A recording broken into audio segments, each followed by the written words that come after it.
Welcome back to the Paragon Clinician Hub video series. This video will focus on medical student documentation. If you have any questions on how to find a patient and search and log into Clinician Hub, please see the previous video.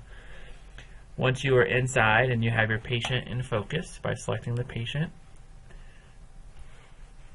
medical student documentation will all lie under the documentation tab. You want to make sure you have the appropriate patient selected before you go into documentation. Once documentation is selected, the documentation screen will pop up. It will default to the Documents tab.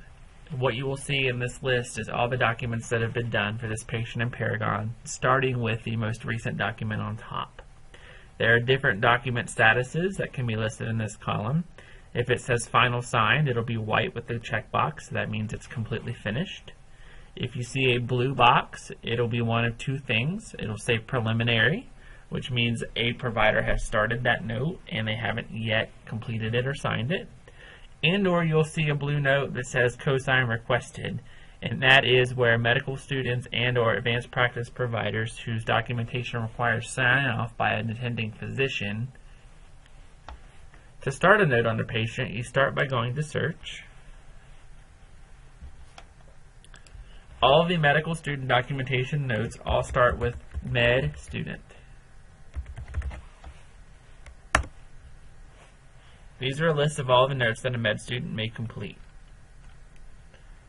If you use a certain note template all the time, you can flag this note by clicking this flag to your favorites list, and that will keep you from having to search for this note every single time. Let's say on this patient I wanted to do a consultation note. When you open a medical student note, all of the notes have a yellow banner on top to identify quickly that it's a med student note. Also, there will be a yellow banner on the bottom with instructions for your attending physician.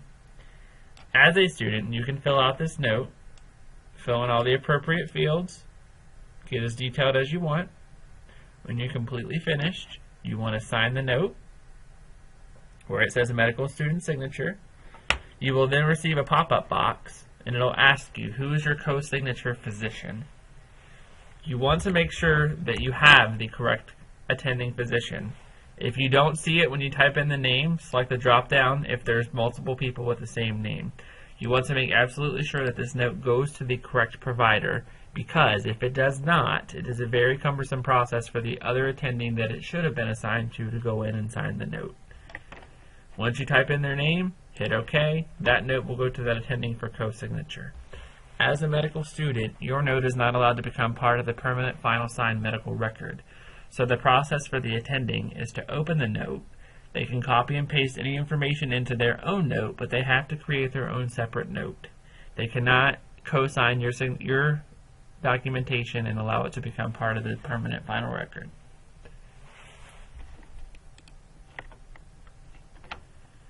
So you'll see, now that I've completed that note or I've started that note, it tells me you started this note, it's been sent to the attending for co-signature. It's also important to remember that you cannot edit a note once you have sent it for co-signature request.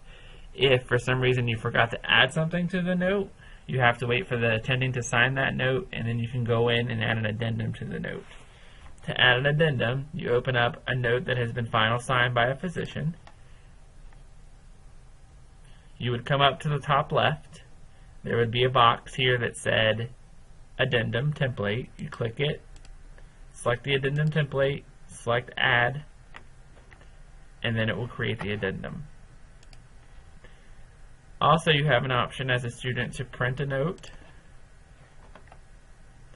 So if you simply open up the note you want to print, click the print icon in the top center of the note, and then select the appropriate printer and hit OK, and you can print your notes. If you created a document in error, you may also invalidate a document. To invalidate, click on the document, and in the top right corner there will be a little tablet with a red X. That's the invalidate button. If you click that button, it will ask you for a reason for invalidating. Click your reason and select OK. You will then see that your note disappears.